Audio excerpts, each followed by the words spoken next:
Bila aku sendiri kena, baru aku faham peritnya dihukum oleh orang yang tak kenal aku pun. Dulu aku pun kaki kecam.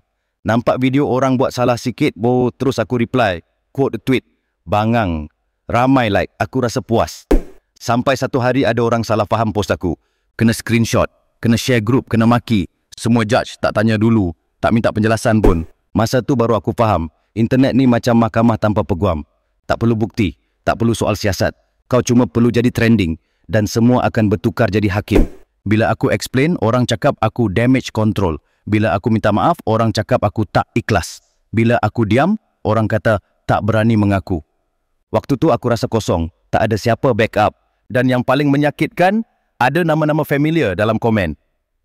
Orang yang pernah aku sokong. Pernah tak kau rasa kecam tu cuma sampai kau sendiri kena? Part 3.